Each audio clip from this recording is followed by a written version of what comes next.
Alright, tusap sa inyo mga kababayan. Ako nga po pala si Jake Magnus at nandito po tayo ngayon muli mga kababayan sa YouTube channel ng Vengador. Ano po, ito po pag-uusapan po natin ay walang iba lang naman kung hindi patungkol dun sa mga kawatan na posibleng makulong mga kababayan pagtungtong ng Pebrero. Dahil nga kung makikita nyo, by January 15, talagang meron na po mga masasampahan ng kaso dyan at posibleng may mga makukulong na rin mga kababayan. At dito mapapag-usapan din po natin na kung may makukulong, pihadong may mapapanagot din at matatanggal sa mga pwesto mga kababayan. Pero bago muna natin pag-usapan yan, nais ko po muna sabihin sa inyo na kung kayo po ay bago pa lamang po sa ating YouTube channel, dito po sa Vengador mga kababayan, hinihikayat ko po kayong lahat na magdala po sana ng kalimutan na i-like po ito pong live streaming natin na ito at huwag nyo na rin pong kalimutan na mag-subscribe dito po sa YouTube channel ng Vengador mga kababayan para lagi po kayong updated sa tuwing mag-upload po tayo or magla-live tayo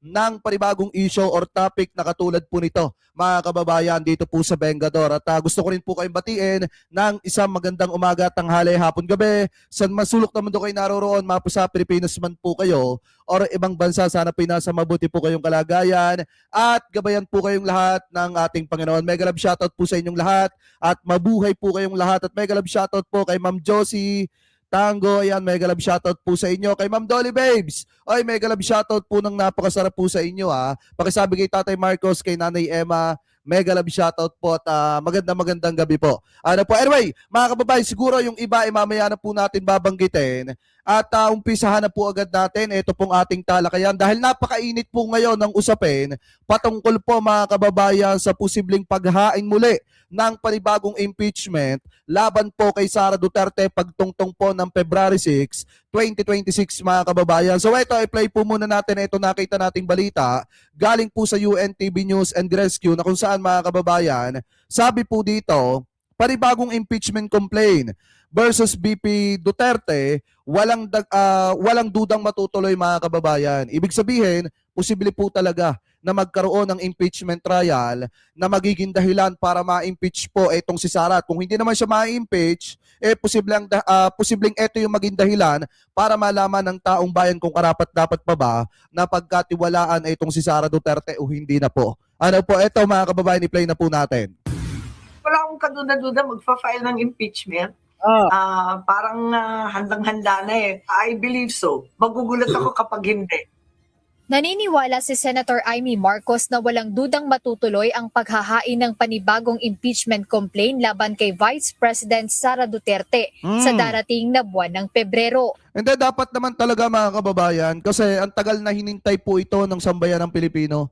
Sa totoo lamang po, maraming mga kababayang Pilipino po natin ang naghintay na magkaroon ulit ng panibagong impeachment complaint na ipapay laban po kay Vice President Sara Duterte. Kasi nga, maraming mga Pilipino ang talagang nabitin noong 2025 dahil nga hindi po natuloy, inipit ng matagal, dyan po sa Senado mga kababayan, nung si Chis Escudero pa, yung Senate President hanggang sa ibinauna po sa salitang archive mga kababayan. So ngayon, karapatan naman ng taong bayan na malaman yung katotohanan talaga sa mga matitinding aligasyon laban po dito kay Sara Duterte. Kaya nga po dapat magkaroon ng impeachment magkaroon ng panibagong impeachment complaint at magkaroon ng impeachment trial para makita po ng sambayan ng Pilipino yung katotohanan dito po sa mga aligasyong ito laban kay Sara. Anyway, tuloy pa natin.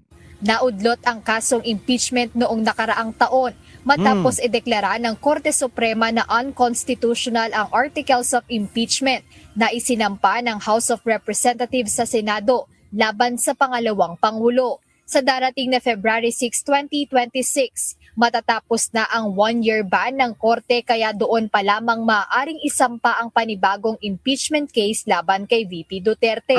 Kaugnay nito, sinabi ni Senator Marcos na kung matuloy man ito ay gagawin nila ang kanilang trabaho bilang Senator Judge sa impeachment trial. Ito ay kahit pa aniya kaibigan niya si Vice President Duterte. Tama. Lahat yan, Alam nyo, sa totoo lang, yung mga hahadlang lang dyan po sa impeachment ni Sara Duterte, yan po yung mga Duterte Black. Yung ngayon na nagsasabi napapairalin pa rin po nila mga kababayan yung pagiging patas. Huwag kayong maniwala dyan. Kapag kayan ay miyembro ng Duterte Block, asahan nyo na talagang ibablock ng mga yan yung impeachment ni Sara Duterte para hindi matuloy. Or di kaya naman kung matuloy at maging hurado yung mga yan, huwag nyo nang asahan na magiging patas po ang magiging desisyon ng mga yan. Lalo na po at kung malapit sila kay Sara Duterte. Ano po, anyway, tuloy pa natin.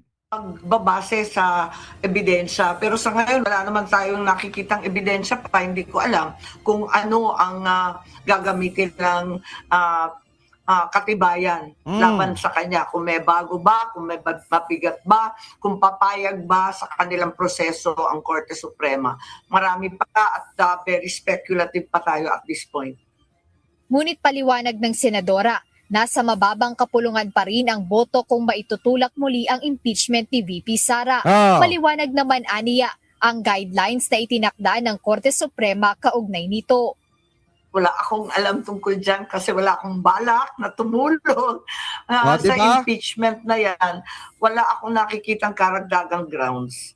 At Alam naman namin, Senator Amy, ang mga pinupunto mo. Alam namin na hindi ka magiging senador ng taong bayan kapag ka dumating na yung time na kailangang alitisin na itong si Sara Duterte. Kasi ito para sa kaalaman po ng mga kababayang Pilipino po natin, ang kalaban po ni Sara Duterte dito, hindi po mga senador, hindi mga kongresista, hindi ang presidente at hindi yung mga miyembro ng gabinete ni PBBM kung hindi taong bayan po. Bakit? Kasi taong bayan na nagtatanong kung saan nga ba napunta yung pera ng mamamayang Pilipino. Kaya kung ang pag-uusapan po natin ay dapat papanagutin lahat, hindi lang yung mga nasa flood control, kung hindi dapat lahat at kasama po dyan ang ating Vice Presidente na questionable pa rin kung saan napunta yung pera na ginasta po sa loob ng 11 araw, mga kababayan. Diba? So ngayon, ituloy pa natin. kung tutuusin, ang hatol ng ating Korte Suprema ang nagbigay ng additional procedural guidelines para maliwanag yung impeachment. Kaya kinakailangan siguro ayusin muna nila yung impeachment saka natin makomentahan. Kaugnay nito, suspetsa ng presidential sister na posibleng gamitin ang 2026 national budget para pagulungin o pondohan ang pag-usad ng impeachment.